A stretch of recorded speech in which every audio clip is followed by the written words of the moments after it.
Here, we've got Bill on the line. Good morning, Bill. Welcome to the David Carrier Show.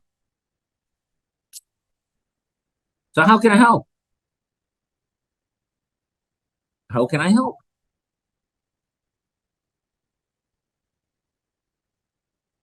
Okay.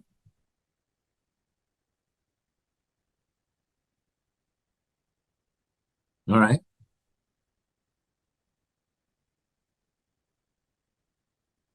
Okay.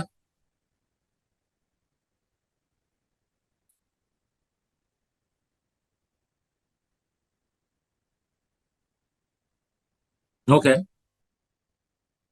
So let me recap. Mom just died. We were planning for Medicaid. You were planning for Medicaid.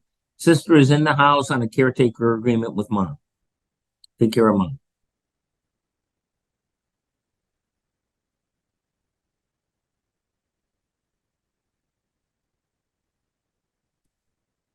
Take care of the house.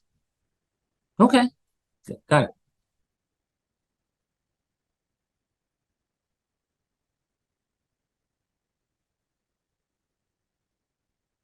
Right?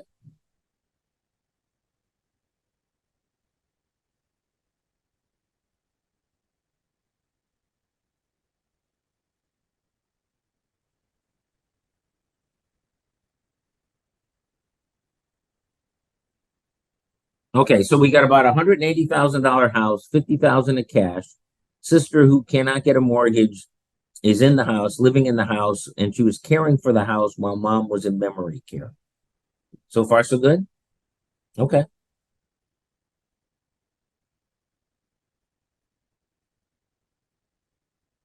Mm-hmm.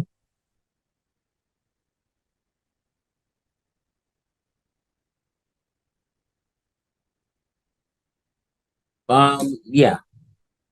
Well, there's no way to do it in a cost-free way. I mean, the one thing to do would be to sell the home. Let's say we've got roughly 250,000 altogether. 180, call it 200 plus 50,000 in cash. So it's 125,000 each. Because there's not going to be any taxes on it, right? And then the question is, oh, there's three of you.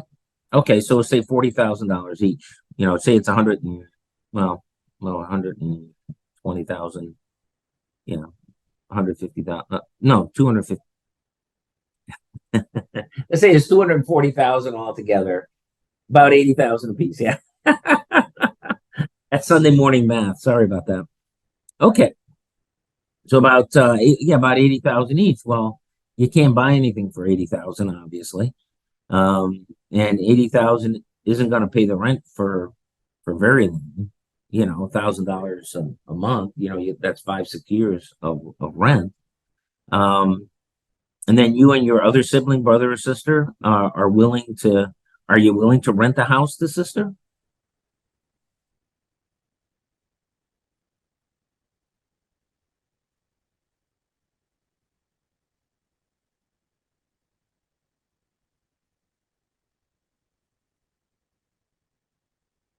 Yeah. So here's yes. The short answer is yes. The longer answer is I would propose that you do a a term for years, like you know, a 1 year lease, a 3 year lease, something like that, right? Because you don't want to get into a joint ownership situation. You do not want to do that. Okay. When you're in a joint ownership, and this is what people do all the time, it's really a bad idea. When you're a joint ownership situation, then everybody has 100% right to the house. Okay. So let's say your other sibling, you would never do this. But let's say you all three own it jointly, right? Well, your other sibling can move in the house with the biker gang. You know what I mean? And you can't keep them out. And nobody has to pay the taxes on it. There's no agreement. All right. This is one of those places where a trust turns out to be a very good idea because you could own it in trust. And it's part of the trust. You could all agree that the sister with the caretaker agreement has for a term of years a residence agreement.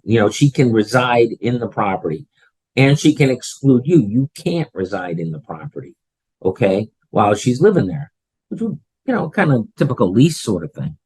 But once you do that, right, then you can also put in, hey, and in 3 years, you got to find a different situation.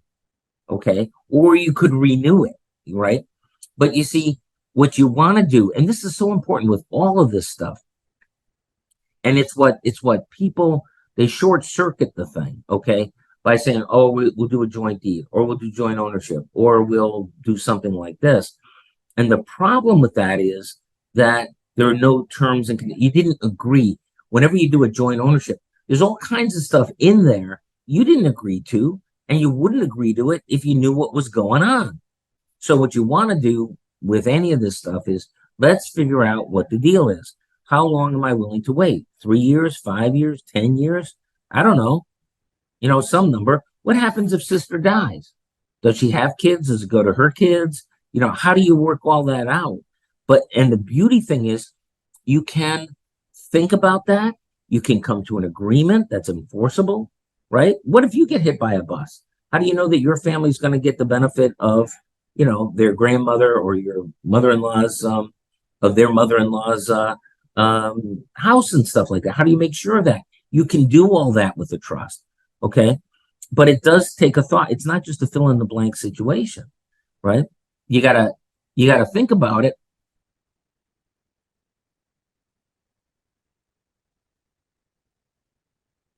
Yes, yes. Another reason. Now here's the other thing. Is the perhaps soon to be ex-husband, is he in the house?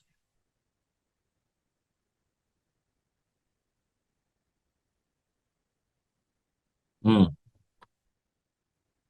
The way it works is that inherited property is not to be considered marital property. Okay, not supposed to be. Yeah, well, I mean that's what the law says. But in every divorce negotiation, inherited property becomes an item. I mean it's inevitable. So so it's just one more thing to get right. One more thing to be thinking about. Did your mom have a trust? Okay.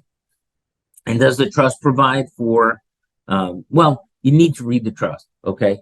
The way we do them, we always include setup for trusts for the kids so you don't have to worry about divorce or whatever, okay?